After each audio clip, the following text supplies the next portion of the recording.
come here and speak on live. And as always, I'm live on both platforms. I'm live both on YouTube Live and TikTok Live. And I'm excited because, yeah, it's the spring equinox. And this is one of 2 days out of the year where everywhere in the world has the same amount of light and dark. It's also the start of spring, and that's always nice because when you are aware that this is actually the start to spring, there's not that feeling of I didn't get started on my New Year's resolutions. This is actually the start of the new year. It's the start of the astrological year. It's typically the start of longer days, brighter days, days with more sun.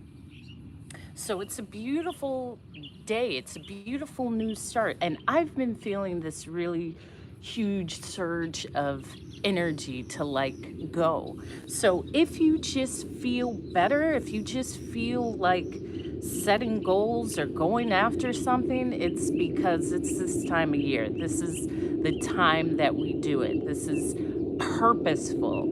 And as I said, spring equinox is one of 2 days out of the year where everywhere in the world, whether you're in the northern hemisphere or the southern hemisphere, we have the same amount of lightness and darkness. It's also the first day of spring. It's the day when the days begin to be longer. Thank you for the follow, Homodoro. And it just feels better. Like when you want to start doing something outside of, oh, it's January, let me start my New Year's resolution. Nah, it's now. And it's now just because we're coming out of hibernation and it feels good, especially when the sun is out. Well, I love being in the sun. I am definitely a lover of sun. And I was thinking because I have all of these beautiful transitions in my life that are happening. This Friday, I'm speaking. I'm giving a motivational speech at my high school, and I'm really excited about it. And it's also the space of truly dreaming the excitement, dreaming the good feeling, not thinking about how bad it's going to be, how terrible it's going to go, how never everything will not work. No, everything's going to work out.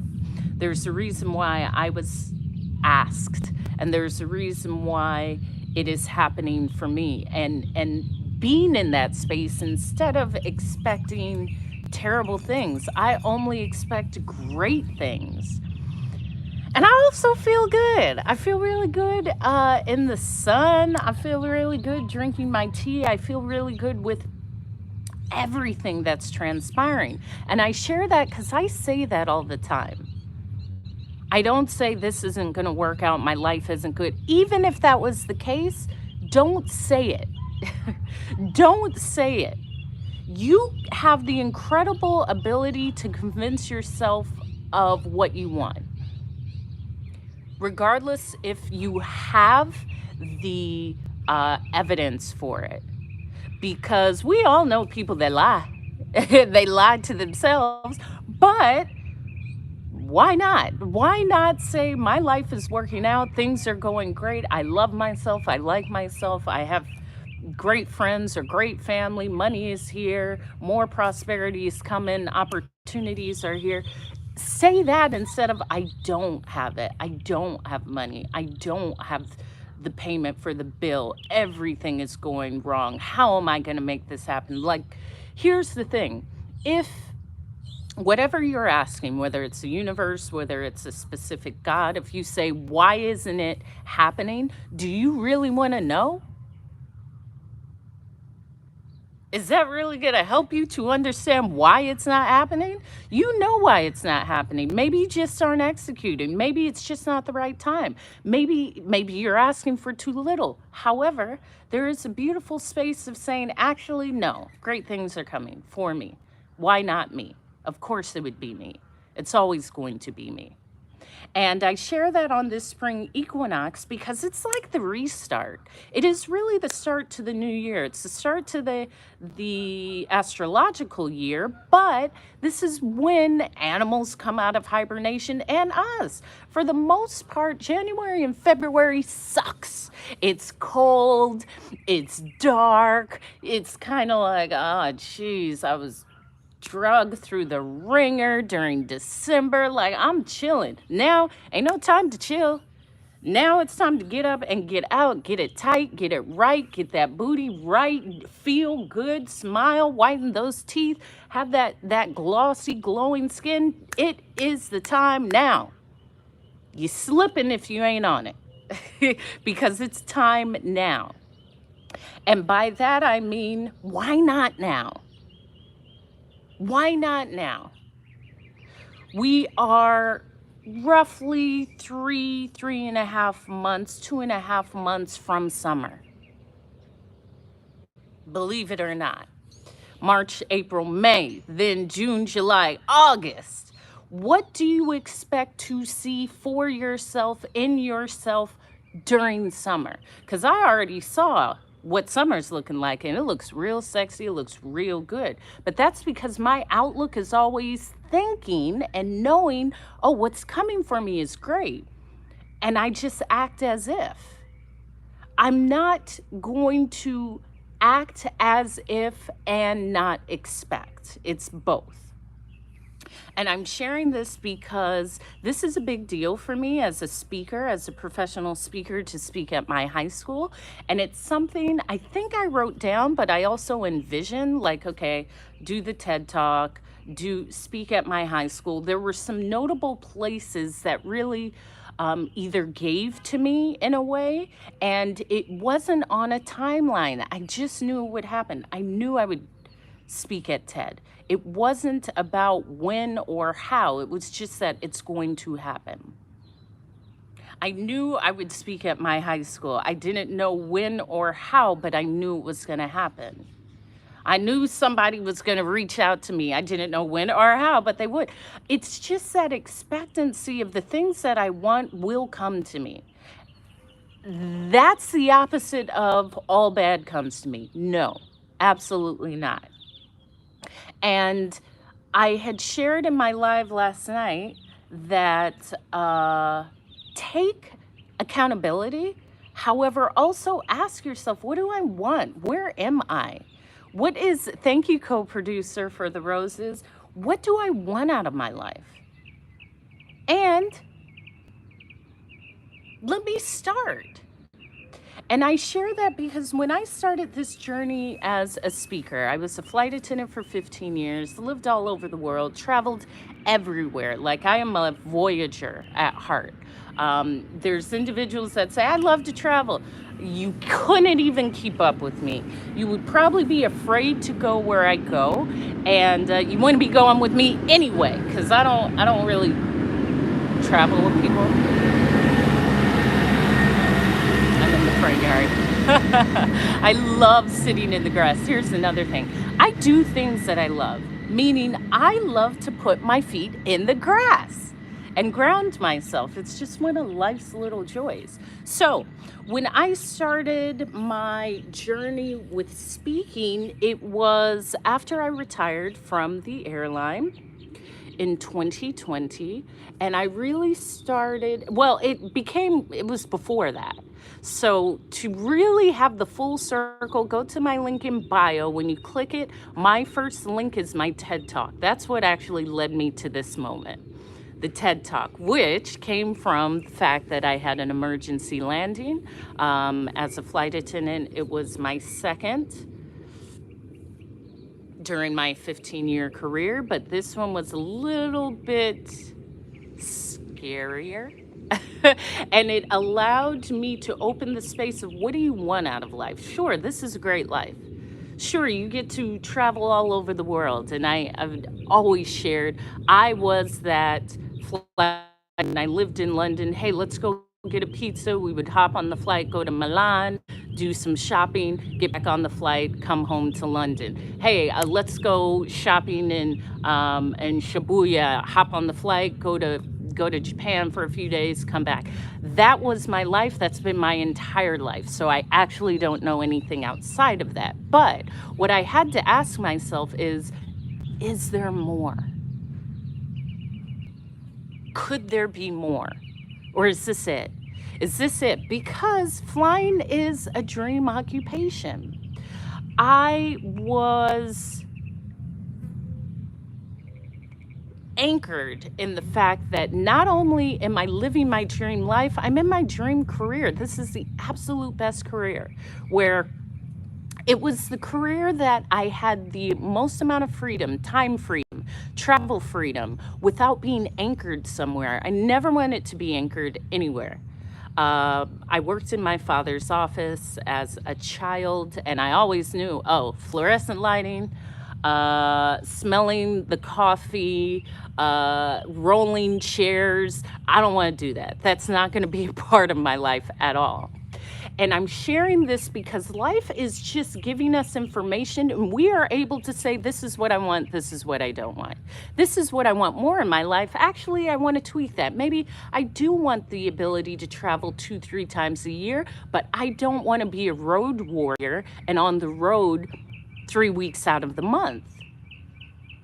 And I'm sharing this with you to be able to say, actually, what do I want? Instead of just taking what life gives you. I'm not doing that. That's why people are miserable, and they hate their jobs, and they hate their relationship, and they just don't enjoy their life because they haven't realized that you have control over your life. You get to choose. You get to choose, what do I want to do? What do I want to see? What am I? How do I want to show up in the world? What matters to me? What adds to my life? How do I feel happy? When do I feel my healthiest? What qualities in a partner is best for me? Asking these questions instead of saying, I'll take this and I'll make it work. Nah, that usually doesn't work. Usually you will fall short in some way. You see? So I knew I never wanted to be in an office. I knew I always loved to travel. I traveled with my family, and my father believed it was important for us to travel because of how it expands your mind. Because of how you are able to see other ways of life that you don't see if you don't ever leave. And I even had to grow into a space of that because, as I say, over 60 countries, and I lived abroad for several years. I had a space where I was assuming everyone had that outlook. They don't. They don't. They don't. Everywhere in the world does things differently. Now that I know that, I'm aware there's no one way to do anything. So I don't grasp hard to anything and say, this has to be done in this way. There's so many ways that life can be accomplished. It's actually up to you to find your own formula. But until you know that, you will just assume this is the only way I can live. This is what my parents told me to do. This is what my friends are doing. This is what my culture does. This is what my family tells me to do. This is what I can afford. This is what I'm safe with. So I'm just going to work within these restraints, and I don't like it, but there's no other way. That is not true. There's actually a beauty in being able to say, I'm creating the life that I want. And I've always done that. I also don't like listening to people. There's also that. So I'm only going to do it my way because I don't want to listen to you. I'm looking at the outcome of your choices, and I don't want none of that. Thank you, Tribe Healer. I love reading your comments on the screen. I love reading your comments on the screen with the sparkle and the plant, because I love the plants. You see them always out in nature. So thank you, thank you, thank you. And I claim that. Thank you for saying that, because during my meditation, I set my intention for the day to be peace, to be love, and to be harmony in every moment. So thank you for reminding me. That's a conscious reminder. So, worked in my dad's office, didn't want to work in an office. Traveled as a child, always loved to travel. Did not want to be stationary, did not want to be in my hometown, did not actually want to be in my state, let alone the US. So, I always had these filters in my mind. As I was in college, I was going to school for psychology, and I just did not like school. It's not that I didn't like it. There was elements that I did. I always liked the social element. I always liked the networking element. I always liked the element of meeting people. But the logic behind, let me set aside this amount of years, my parents paid for my schooling, and then go out into the workforce, I didn't, that didn't make sense to me. For me, it was, let me build it. I have exceptional problem solving skills. I am meticulous about finding out life. I love learning. I love life. I love learning me. I love learning people. I love learning aspects of life. So, all of this was in my mind as I was creating what I wanted out of life. I don't want to go to school. I don't want to be here. I want to be in the skies and the streets and travel. Okay, all of this is going on. So when I decided to leave college, and I told my parents, yeah, I'm not going to do that. I will make my way. My parents said, okay, we support that. However, the rule is if you're going to school, we take care of everything. We will fill up your gas tank every week. We will pay for your insurance. We will do all of that. If you are no longer a student, that ends. I said, okay, I'll pick up the slack. I'm not going to complain about it. It's just time to start paying for these things, which I immediately did. And I think at a time I was working at my dad's office in college as well. I went on to become a makeup artist. First, I was working in Macy's, then I left, and I was actually an artist with Lancome as well as a few other brands, NARS, Chanel, Laura Mercier, where I was contracted through the company. So I wasn't working for the department store. I was actually contracted through Lancome, which was perfect because it was the higher rate of pay. As I say, money always comes to me. Money loves me. And this was in like 2004, 2005. And I was making, I don't know, between $42 and $54 an hour, something like that. It was great because I was 20 or 21. I was able to make my schedule because I was a consultant and go in when I wanted and also travel in California to the different makeup counters to help sell. So it was perfect. But then again, I reached a point where I said, this is great. And I do love makeup and I love skincare and I love all of the freebies that comes with it. Because for me, any occupation, I am factoring in the benefits. I am actually never really looking at how much I'm getting paid because that's is what it is, but the benefits. So with the makeup companies, it was, hey, I get makeup for free. Every 6 months, I get like $600 worth of makeup. Then I'm always getting sent new products from this company and that company, and I get the free skincare and I have the fragrances and all of that. That was a huge benefit because anyone knows, especially women who are into makeup and skincare, the good stuff costs, and I don't like anything cheap. So I'm factoring this all into this occupation, which I loved. Now I'm at a higher level where I'm traveling in the state of California to different cities, to different counters. That was great because now I'm traveling. I'm not stationed in one place. So I'm sharing this because I'm seeing all the benefits of what I'm doing, but I already knew that's what I wanted. I always wanted freedom of movement, freedom of travel, freedom of my time. I don't care to go in every day at 6:30 in the morning and stay till 7 at night. That just wasn't something that ever attracted me. I also told myself it was possible. I never said it's not possible for me to have an occupation where I have freedom of movement, where I can make my own hours, where I am happy, where the benefits serve me. I never said that wasn't possible. And I've shared the story of one of the company. I was fired. It was the only place I was fired from because I took like a 2.5 hour lunch break. So, what I learned from that, and I don't see that as a failure, what I learned is if you want to continuously have employment, don't take a 2.5 hour lunch break. I know because I learned that if you take a 2.5 hour lunch break, it probably won't go the way you want it to go. How about that? So from that, that's the lesson I learned. And again, there are no failures. There's lessons. And after that, and I'm sharing all of this to say, you are always calling in what you want when you know what you want.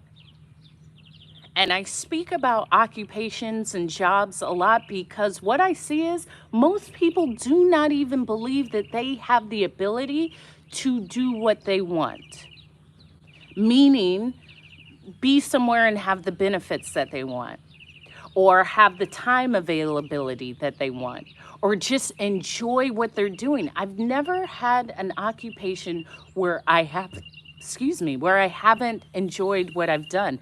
Thank you, DJ Busy342 for the follow on my TikTok live, as well as I Have Wings. Thank you for the follow. I'm also live on my Hope is Speaking YouTube channel. I go live on both channels every day. So, fired, which was cool because I went back. I'm persistent. This is why I love persistent men. I don't believe in a no. It's just a redirection. So I went back and the counter manager was like, Hope, what are you doing here? I was like, I'm here to work. She said, no, take your stuff and go. I said, okay. That's okay. I have the other companies I can work with. But there was one of my favorite restaurants where a lot of notable people came in. It's great networking. People would go there, especially if they came to my hometown to visit. So I'm always positioning myself. If you're at a restaurant, if you're working a restaurant job, position yourself. Maybe you want to be at the restaurant job where high net worth individuals come in. And that's not just because of what they spend, that's the opportunity. Someone may offer you an opportunity. You may be able to network. So I'm sharing this because we have much more control over how we show up. And that's exactly what I did. I found one of my favorite restaurants that I loved and I frequented. And I said, hey, I love eating at this place. At minimal, I can eat there for free if I work there as a hostess. Secondly, there's a lot of people that come in. I'm a talker. I'm a networker. Let me go do this. So applied, was hired by that restaurant. I think within 2 months, someone else hired me on the spot, another person who was opening a restaurant, and they said, your bubbly personality is amazing. I need you in my restaurant. I need you.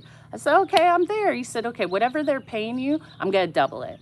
You already have the job, but I have to go through the formalities. So come this Saturday, we're having our hiring thing at the restaurant. Come in, just fill out the paperwork, but you're hired. I was like, great, of course. That's how my life works.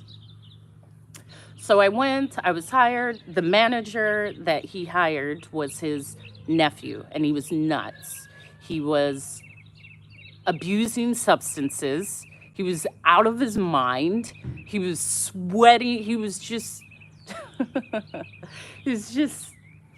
he was just battling some things, but that's what happens. Anyway, so I was hired by that restaurant, and from that restaurant, I met a young woman who said, hey, I'm going on a interview with this airline. Boom, that's how I got hired by the airline.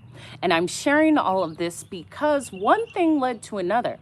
I don't feel any negativity about being fired because it was a redirection that led me to the thing that changed my life, which was being a flight attendant for 15 years.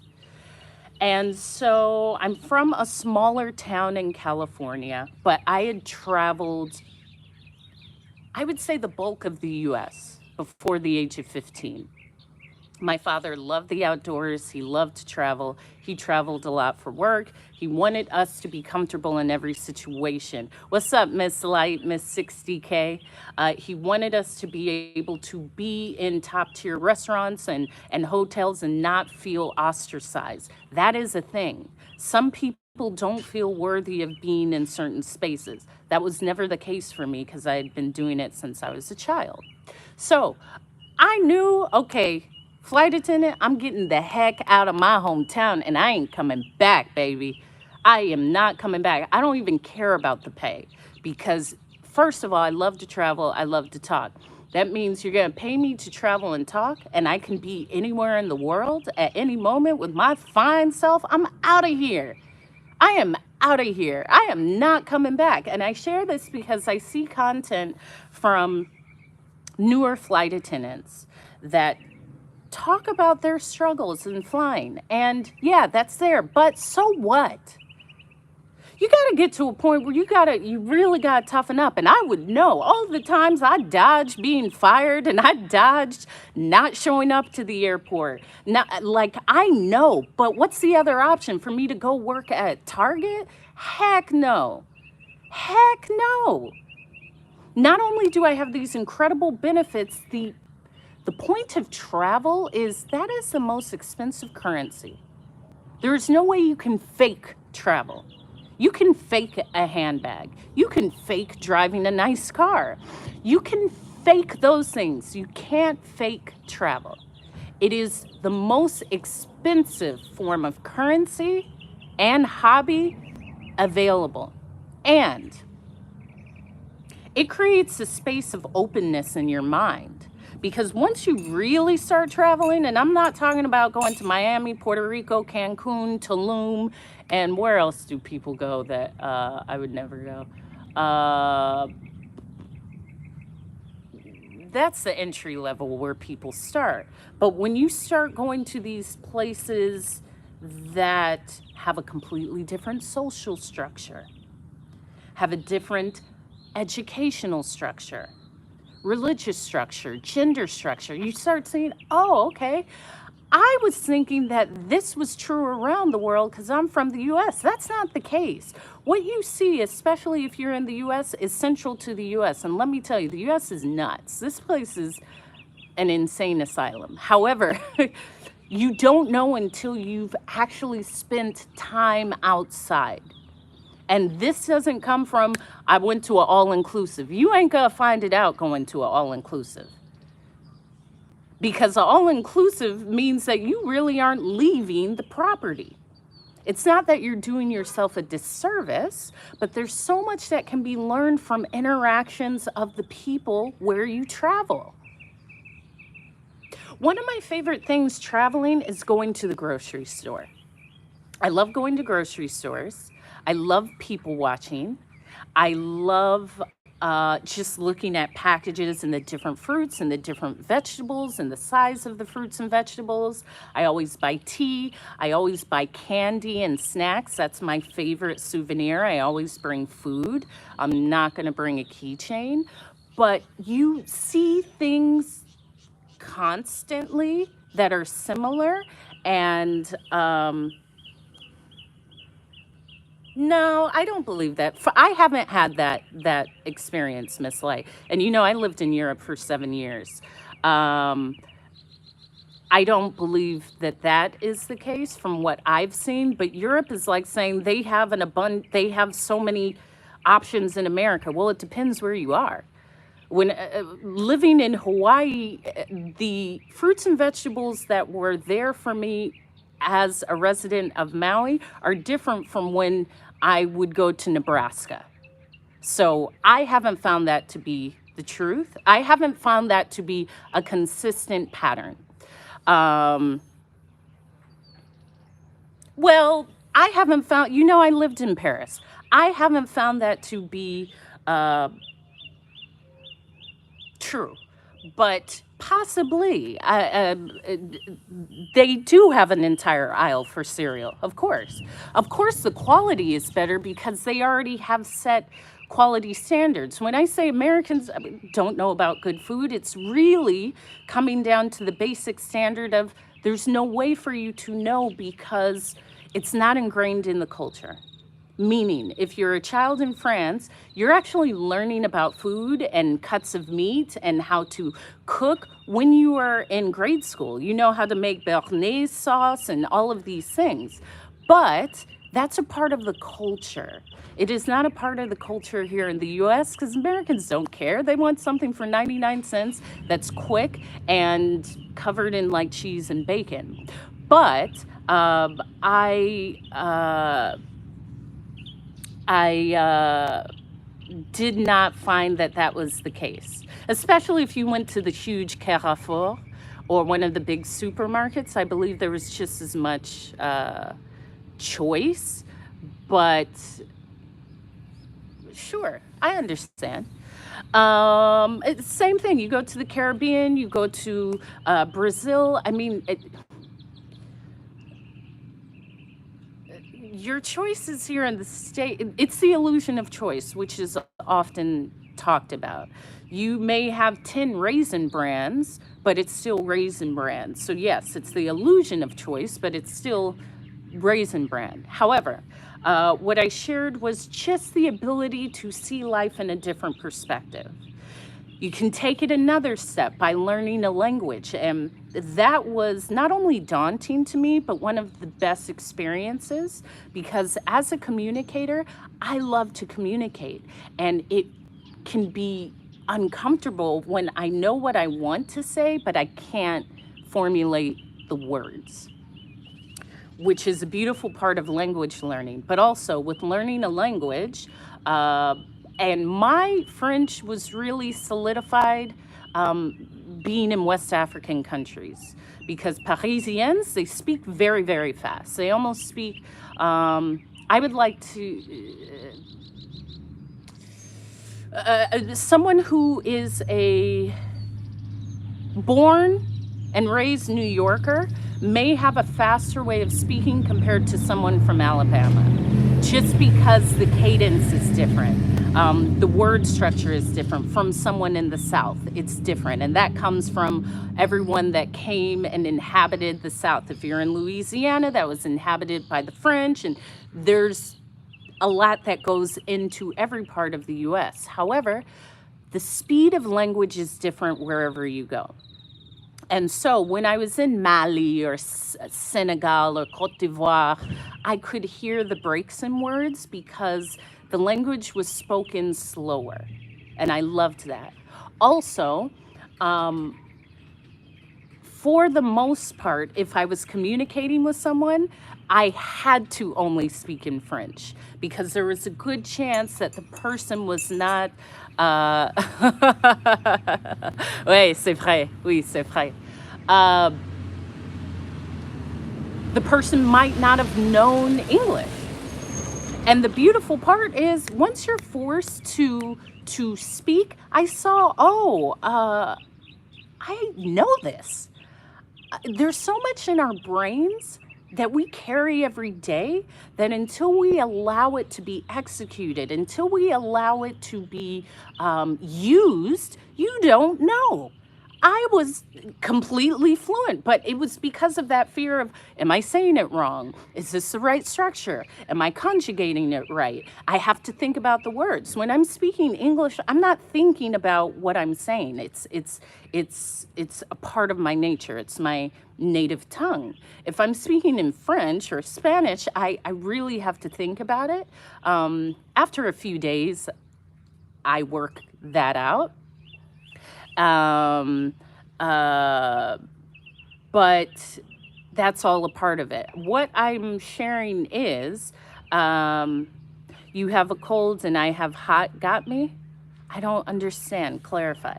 What I'm sharing is the beauty of expansion of mind and the beauty of like making it work.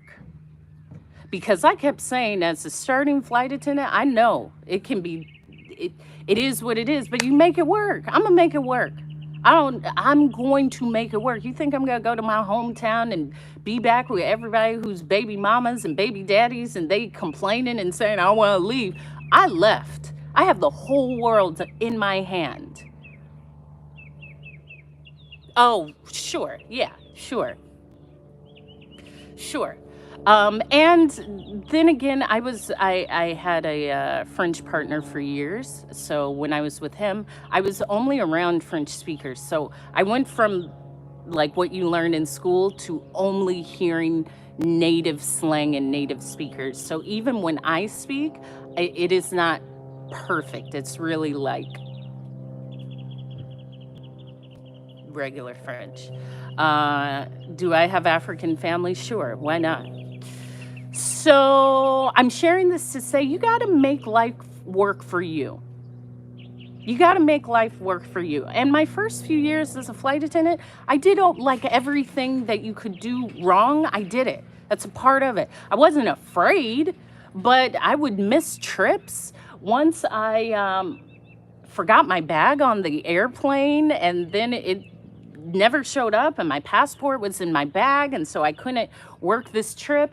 Like, I'm never afraid because I've gone through it. I'm never thinking, sure, they're going to fire me. And here's the other thing: you have a union, use it. You have a union, use it. Learn your work rules. Work with the union, understand, do some union work. And I'm speaking specifically of anyone who has a union or any flight attendant. People would call me and say, Hope, I have this legality. Where can I find in the manual how the rules to this? I knew it down to the page. You just got to make life work for you. Instead of saying what they did and why it didn't work, now I'm going to make it work, man. I'm going to make this work. I ain't going back home. I'm going to make this work. I don't care about the pay. I'm going out on dates. I'm finding side hustles. I'm still doing makeup on the side. Make it work. Making it work is always going to pay off more than making an excuse. Making it work will always bring you to a strength within yourself because you're not choosing to say, well, I don't know if I can do it. I just can't do it. Well, how about you just do it? How about that? And I commented on a post because I saw a newer flight attendant saying, I'm overworked. I don't have time to travel. I can't do this. People are catty. So what? So what? You want to be overworked flying all over the world, or you want to be overworked at some plant that you hate? Make it work for you. Make it work for you. And I'm saying this as someone who did.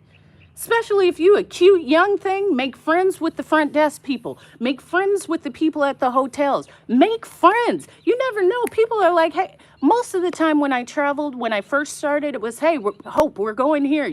There's room for you. Come. Okay, cool. I'm never going to say how hard it is for me not to do something. Yeah, I'm going to make it work.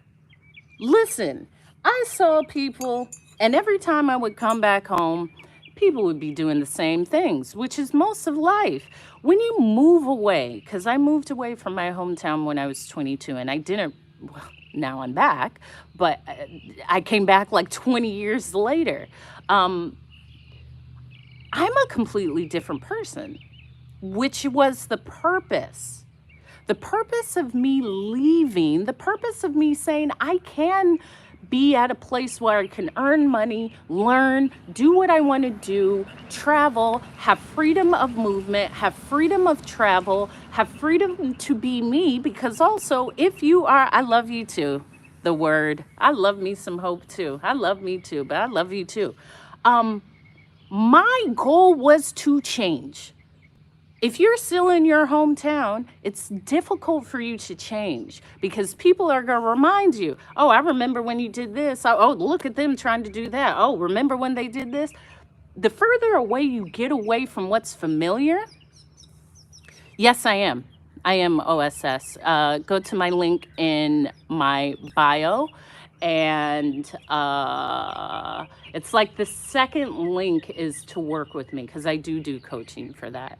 Um, I do coaching for that. And that's all being, there's a lot that's going on with me in coaching and speaking. Cause as I said, I'm speaking at my high school this Friday. So I will get back to you and we can formulate a coaching plan if that's the case. However, with the with the events that I have, I am meticulously managing all the abundance that's flowing to me. Thank you. I have wings. So make it work. Like, where is the sexiness in saying I can't do it? That's like there is a gentleman that said, you know, Hope, you live in Hawaii, and when with pleasure, you live in Hawaii. And I love Maui, but every time I go, it's so expensive. Every time I go get a room in Maui, it'll be between $400 to $600, and it's so expensive, and it's so expensive, and it's so expensive. That is the biggest turnoff. As a man, stop that. Here's a better option. I thought it was expensive until I met you, and now I'm going to work to do whatever it takes. That is sexy. But saying, ugh, I could never do it. Man, then you shouldn't be talking to me. I can tell you that right now.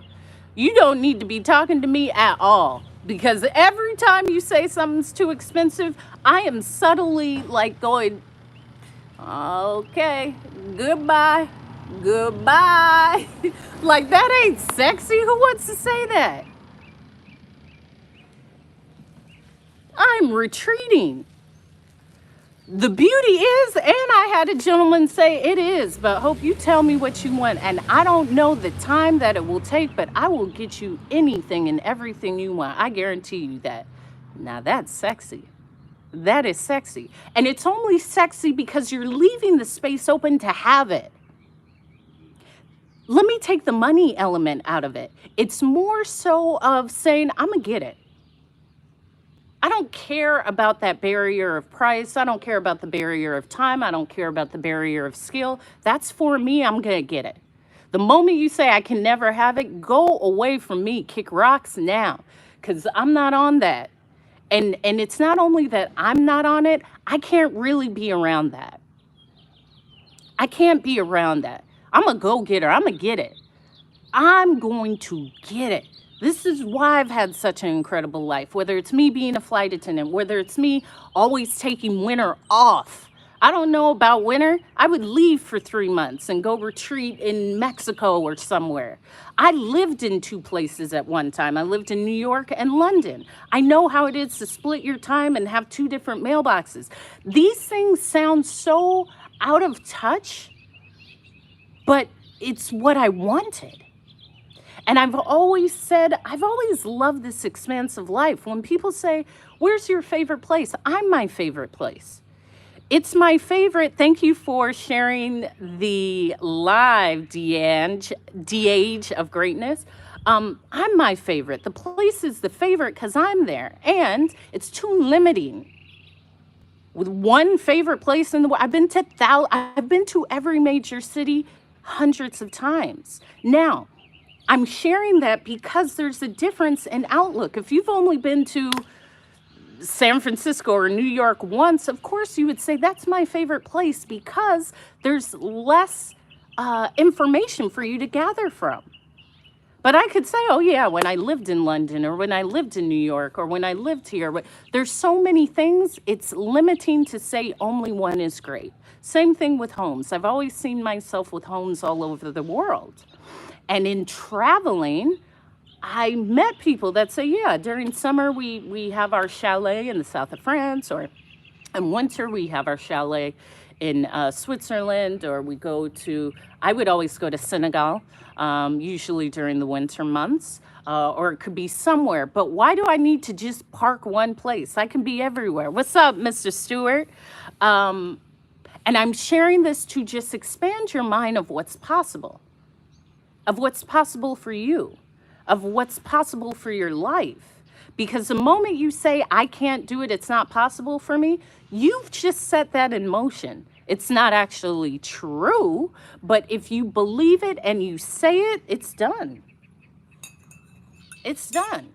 Finito. In my last post, I put something about Les Crocettes, um, because I love their cast iron cookware. And my mother is a lover of all things like beautiful. So there's all of that. So stop complaining and make your life amazing.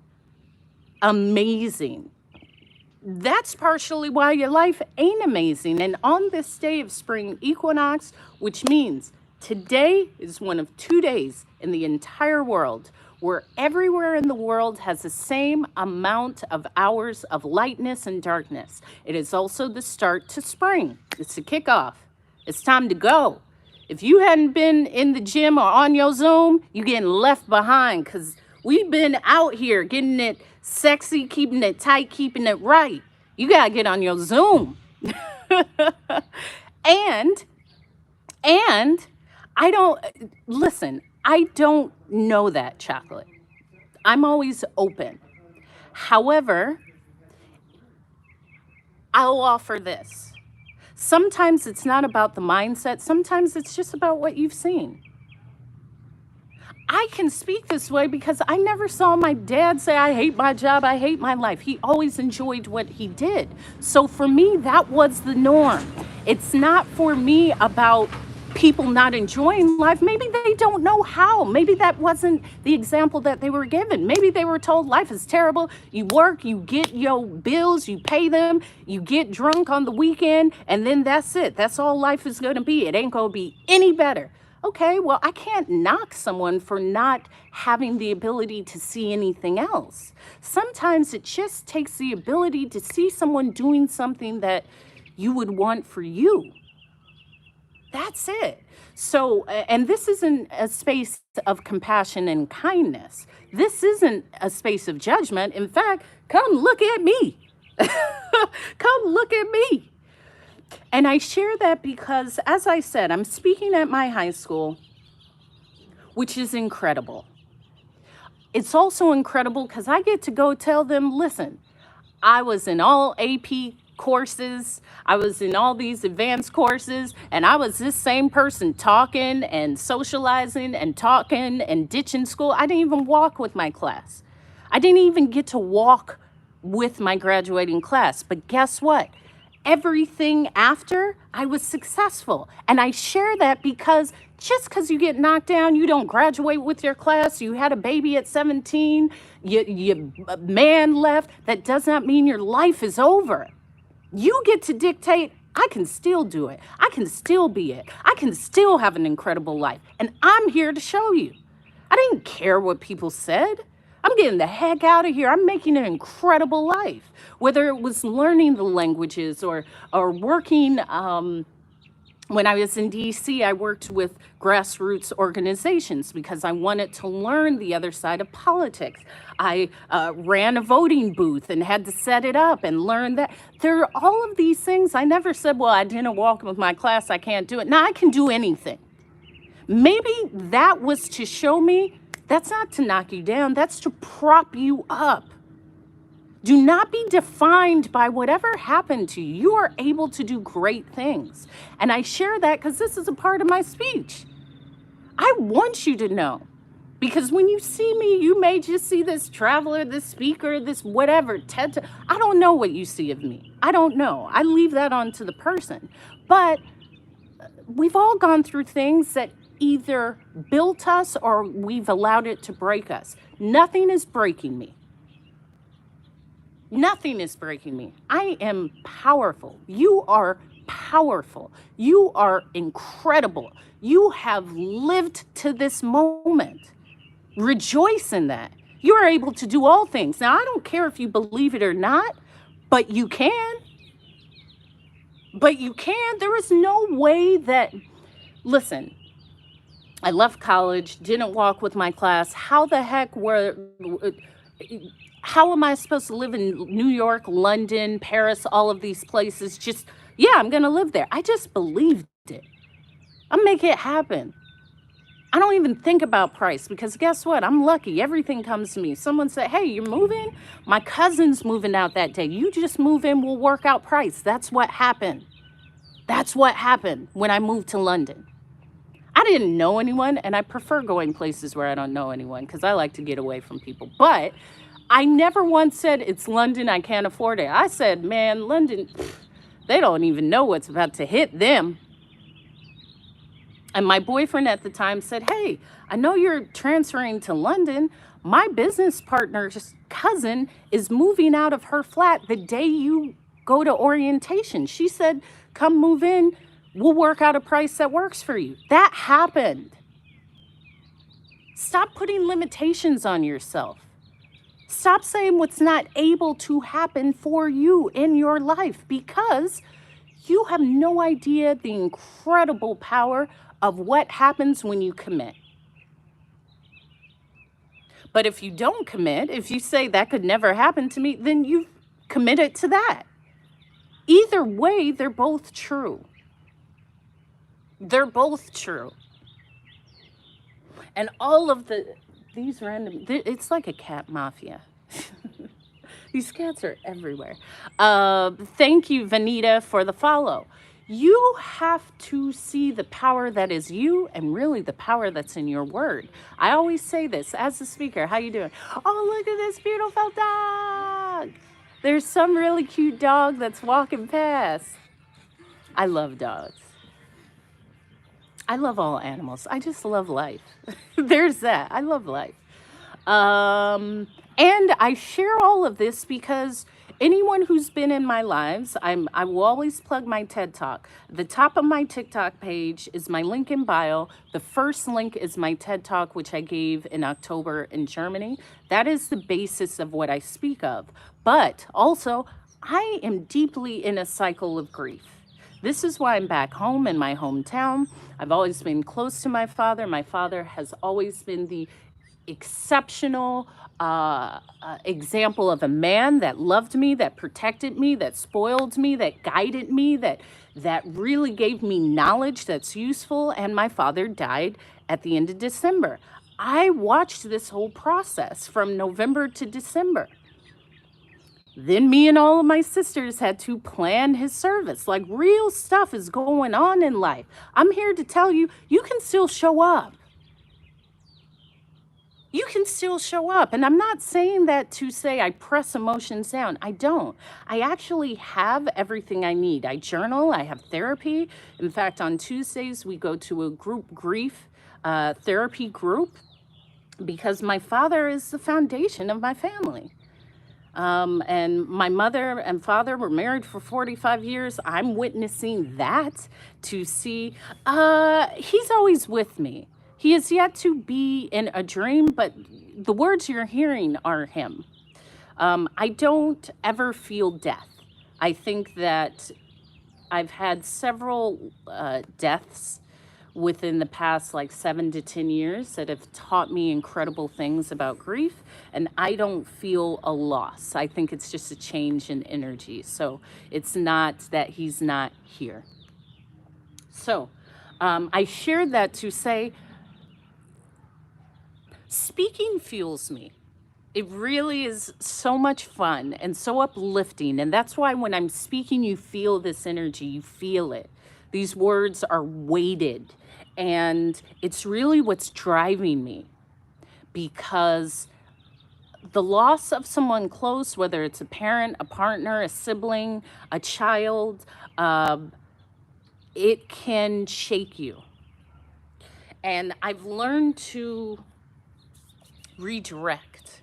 So I redirect that energy from being, this is terrible, which it is challenging. It's not terrible. Thank you, Danielle, for the follow.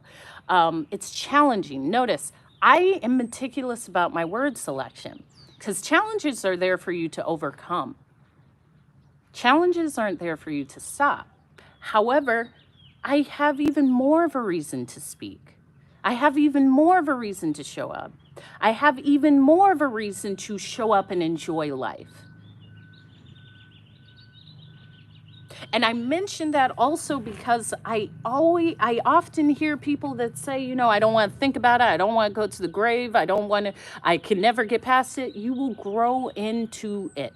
You will grow a deeper understanding of the love you had for the person. You will grow into a deeper understanding of yourself. You will grow, you will shift, you will change, and you will continue on with a fruitful life. Notice, grief is for the rest of your life. And I know this from therapy and from, I had a former partner that when I first moved to Hawaii, he died. He died from an overdose, and it was a challenge. It was a real challenge because it was the first loss of someone that close in my adult life. Like, you can have the grandma and people like this, but that was the first one, especially like a former boyfriend. It was a challenge. And I had the opportunity to sit with myself during that grief. I had the opportunity to be all by myself because I had just moved to Hawaii and I couldn't run. I couldn't just pick up more trips and fly more places. I had to sit with that. And that's often what these feelings are asking us to do. Sit with it, feel it, journal it out, cry it out, speak it out, dance it out. Speak to a therapist, but feel it. Don't push it away. That doesn't start that healing process. That doesn't start that learning process. That doesn't start that acceptance process. So I encounter grief differently. Now with my father, it was different just because it's my father, and that is a big element of who I am. But even seeing the legacy he left and the love of me and my sisters, I'm one of 5 girls, and how we, first of all, I'm speaking about this because as a family, we always knew what my father wanted. We talked about this. My father was in insurance. He would joke and say, you can't wash enough cars to bury someone. If you're in the US, burying someone will be 10 grand minimum, more like 20. That's why you see people outside washing cars trying to bury their family members. It's incredibly challenging to deal with a loss and then deal with how are we going to get the money to get this person in their proper place. That's a really challenging thing to encounter. I did not have that, but as a family, we talked about that. And I share that because that's a beautiful element. My father would say, listen, if I'm ever in the hospital, if I'm ever on life support, take me off. I am here to live, but if I'm on life support, take me off. Do you know how easy that made everything? Because everyone was on the same page. Everyone knew. It wasn't fighting. This can tear families apart, and I share this because it was such a beautiful act of love. It was such a beautiful act of love. Also, everything was taken care of. So I jokingly say, I've never had any man ask me to pay for a dinner. If you dealing with me, no man would ever ask me that. But I jokingly said, why would I pay for half? If my father wouldn't allow me to pay for his funeral, why am I going to go half on a dinner? Where do they do that at? Ain't going to happen. I'm sharing this because that's all love. That's love. That's sitting down and saying, Dad wanted this, he already paid for that. All we have to do is sign something. That's love. Me and all my sisters are sprinkled throughout the world and throughout the country. And we all came together and said, okay, we're going to do this and this. We weren't fighting. We weren't yelling. We aren't punching each other out and saying, never talk to me again. No, this is what Dad wants. Let's do this. And so in that, I saw the beauty of love. The beauty of what he taught us, the beauty of what he left us, because that was elements of my father. And this is how I have found these beautiful elements of the lessons in grief that I am learning. Even the beauty in my dad's birthday is the 29th of this month. It's Good Friday.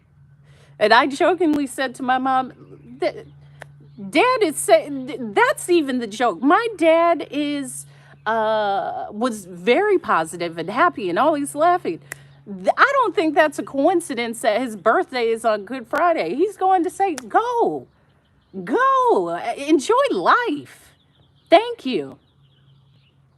So I share that because that grief journey or losing a parent or losing someone can really take someone out where they just say, I'm not doing this anymore. Life isn't lifing, like it doesn't feel full. And it does take time. As I said, this is a lifelong thing. But on this spring equinox, what I'm challenging you to do is to live fully, try more, be more expansive, let go of these ways of seeing life like it can only be done this way and this person's terrible because they made this choice. Leave people to make their own decisions. They don't need your help. They don't they don't they don't expect more of yourself. Start dreaming. Start looking at dream homes, dream vacations, dream donations. I spoke yesterday about when my father was a pastor and he would take us to different nonprofits to donate the offering money. So that's when I was introduced to nonprofits, and that's when I was introduced to the works that Salvation Army does. And we would go as a family and donate the money to Salvation Army, or donate the money to a battered women's shelter, or donate the money to a food pantry, or donate the money. All of these elements that really add to a community. That's sexy to me. In fact, if a dude was like, Hope, I like you so much, I'm gonna go donate like 10 grand to the nonprofit of your choice. You got me. You got me, okay? Because these works serve communities in so many ways. And I'm passionate about that because we all sometimes need a little help. I'm never faulting anyone that just life just started going a different way, and sometimes you miss a bill. Let me tell you, in the US it's very easy to fall through the cracks. There's other places in the world you don't just fall through the cracks like the US.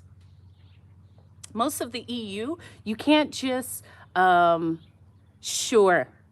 Thank you, Vanita, for sharing that. I can understand how difficult that is, and how that transition affects you. Thank you for sharing that because that's an honest reflection. Thank you for sharing that. There's a lot of places in the EU where you can't be kicked out with kids and just be put out on the street and have no lights and no water and no electricity. You can here in the US. They don't care.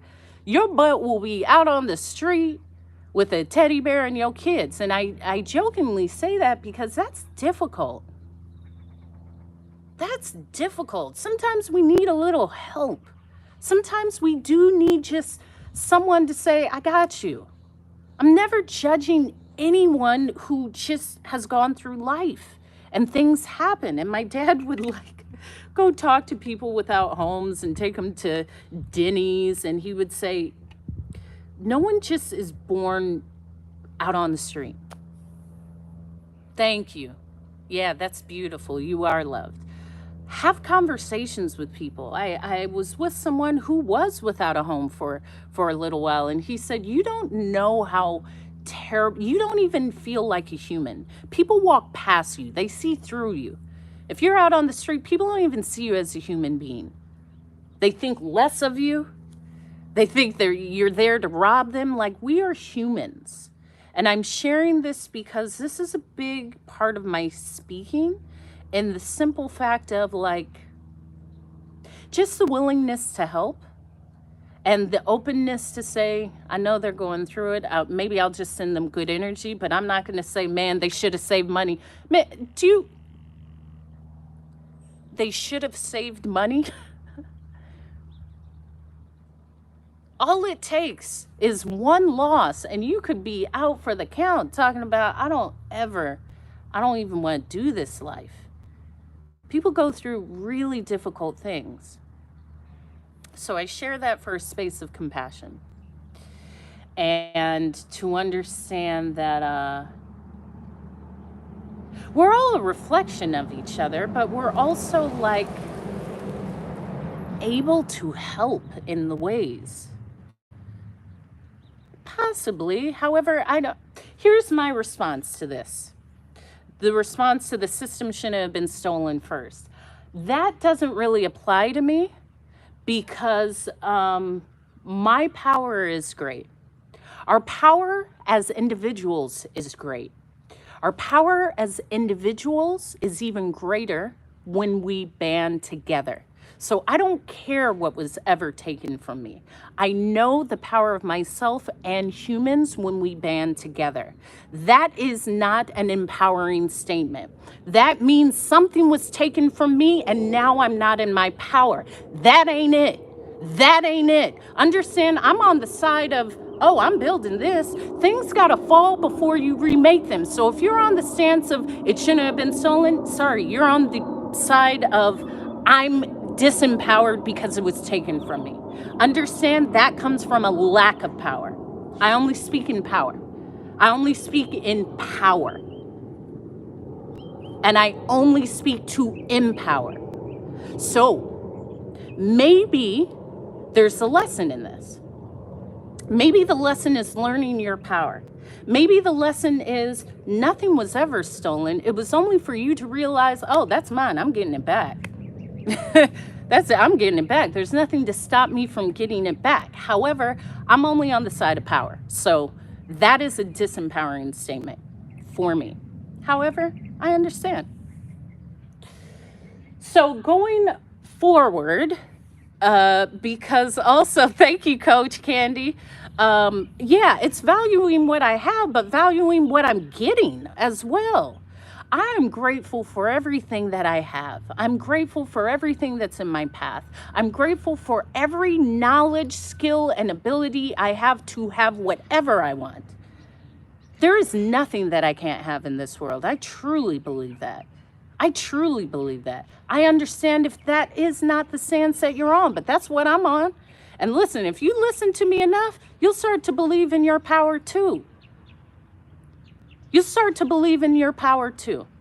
I'm also the daughter of a veteran. So my father was a Vietnam vet, and he was a helicopter pilot and then a flight instructor.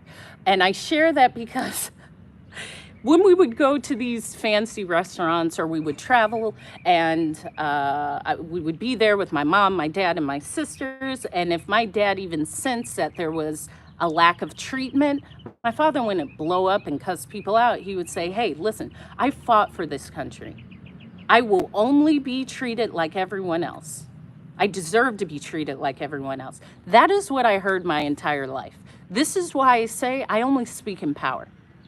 Okay, that showed me, yeah, I deserve to be in any space. I am not uncomfortable in any space. Put me, as Jay said, put me anywhere on God's green earth, I'll triple my worth. I know my worthiness. There's nowhere that I step into where I say, oh, I'm not wanted here because of my skin, because of my hair, because of my education, because of what I don't have, because of what I do have. Nah, baby. I add value to every space I go to, period. Think how differently you would navigate through the world if you truly felt that. Not that if you held that thought, if you felt that. I'm worthy of everything. I already see it. I already have it. I act as if. Again, if you aren't on the side of feeling empowered and speaking empowered, it may not resonate with you. And I'm okay with that. That's a part of it. But understand your words are building your world. The human brain is the foundation for a computer. So computer, you have a program. We used to have discs or CDs, but that's how it's programmed. The human brain is programmed by your words. So when you say, I'm fat, I can't do this, they don't like me, they've never liked us, I'll never be able, your brain is going to say, okay, Hope believes this, so let's find every reason why this won't happen for her. Let's show her every part of evidence to substantiate what she's programming herself to believe.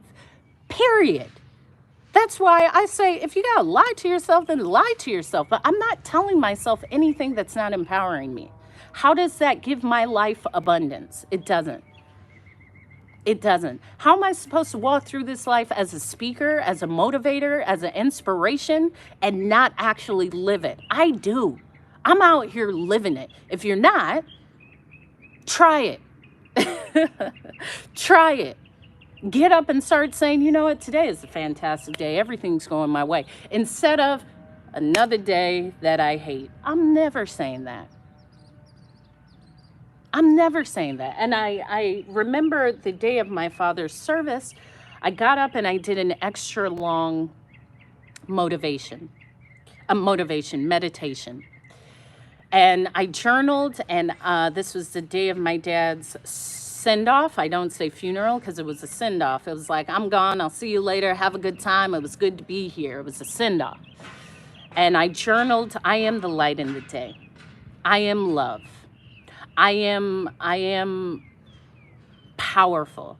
Today is a great day because I say it is. Not, oh, it's my dad's funeral. I have to feel terrible. No, I get to choose how I want to feel. I get to choose. You get to choose. Listen, you feel everything. The goal isn't not to feel. You feel everything. I feel anger. I feel sadness. I feel everything. And I feel it. I feel what it has to tell me and I release it. I know how to do that.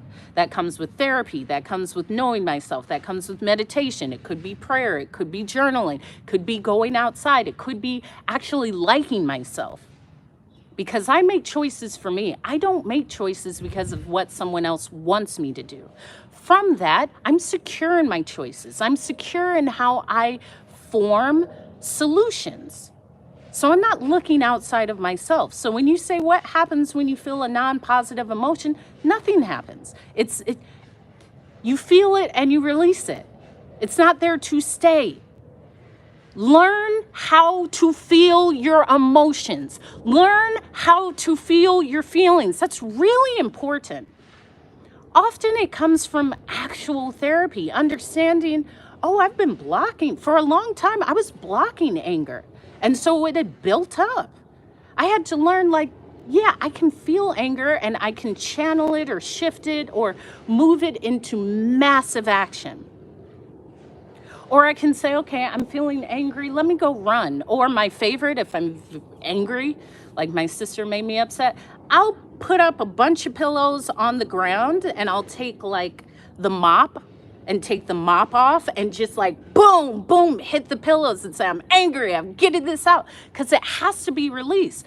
A lot of individuals are walking around with so much in that they haven't released for 50 years. And all it takes is learning that skill of, oh, yeah, I'm meant to feel this, and then release it. Because then after I hit those pillows, it's just released, and I'm back to my baseline. Life is my therapy. Nature is my therapy. Talking is my therapy. Journaling is my therapy. Swimming is my therapy. Everything is a form of therapy. I don't do things that I don't feel good doing, including a job or talking to a person. If I don't want to do it, I'm not going to do it. Here's the other thing. A lot of people are just doing stuff they don't want to do, but they don't feel that they have another option. If you don't like your job and it's physically making you sick and you physically have migraines and you physically have a messed up stomach and digestive issues, but you think, I can't leave, I've been here 10 years, who else is going to hire me, I don't have the money, that's a terrible space to be in. Because you are slowly lessening the beauty of life. Same thing with a relationship or friends or anything. When you are constantly putting yourself around things that no longer are for you, they're not aligned with you, they don't feel good, they don't uplift you, they don't grow you, they don't support you, guess what? That's going to show in your body. It's actually not normal to have headaches every day. It's actually not normal to just feel pain. Now, things happen in life. Things happen. I'm adjusting this to specific things in life, specifically a job. A job will physically make you sick. But until you open yourself to the space of, I can do something else. I can be more of myself. I can speak up for myself. I can love myself. I can like myself. I can tell myself you are beautiful. I can tell myself I am strong. I am loved. I am powerful. I am great. I'm doing okay. You can. Just start. You don't need anyone's permission to feel good about you. And if someone is in a space where you don't feel good about you, that is a sign. I ain't around anybody that doesn't love me. Now, here's the thing. You gonna love me. What's not to love? I'm gonna tell you this. You are gonna love you some hope. I know that. And if you don't, that's okay too. That's okay too. I am really in a space where I know what matters and I've known what matters. But find out what matters. If it matters that everybody you meet likes you and says you are good and beautiful, that may be an uphill battle because everyone you meet may not feel that. But if I say that's okay, whether they like me or not, I like me. All right, I'm cool. If I just have to chase you and chase your love and affection, first of all, I'm not doing it. I'm not doing that. I say with the gentleman, I'm not calling. I'm not doing anything. So unless you call me, unless you text me, it ain't going anywhere because I'm not going to do it. Here's the other thing. Life is your magic to create when you know. Now, that may mean if you're a Christian, you open up the Bible and you go to the scripture that says, I am here to live life and live it more abundantly. What does that mean? Does that mean you got to scrimp and save and not buy what you want and not eat what you want and not be who you want and not dress who you want? No, that means to live life more abundantly. If that's for the universe and spirituality, that means all of my manifestations are rushing towards me. I act as if it is because it is. I don't care about the 3D. I don't care about what's in my reality. What I want, I already have. I just need to keep believing and acting as if. Not saying it hasn't arrived, so I guess it's not working. That's not the point. The point is to know it, have it, be it, act as if, and go forward. That's it. That's it. So on this spring equinox, this is a kickoff. Get it tight, get it right. Tighten up your thoughts, tighten up your words. Start speaking empowerment. Start saying, whoa, I didn't even know I was always saying that. I'm not going to say that. I heard that girl Hope. Hope is speaking on TikTok, or I was on her YouTube live. I'm only speaking empowerment. I'm telling myself I love myself. I'm telling myself I'm powerful. I'm telling myself I'm a magnetic force for change. It's looking good over here, and see what happens. I don't care if people don't like it. It's not about what people like. It's what you like, and get that done. Like yourself. People are idiots. People don't know what to like until someone tells them what to like. And I love people, but people are idiots. How are you going to tell? Well, I know in Brazil they do that. You haven't even been outside your state. How are you going to tell me how they do something in another country that you've never been to? That's crazy. But I accept it and I love you. So what? Let it go. Let it go. Every day I do a mind flush. Whatever happened during the day, it's done. Take off the paper, throw it away. In fact, after an interaction, like 3 minutes has gone by, I clear it from my brain. Like, you carry so much. Stop carrying so much with you throughout the day. You carry with it.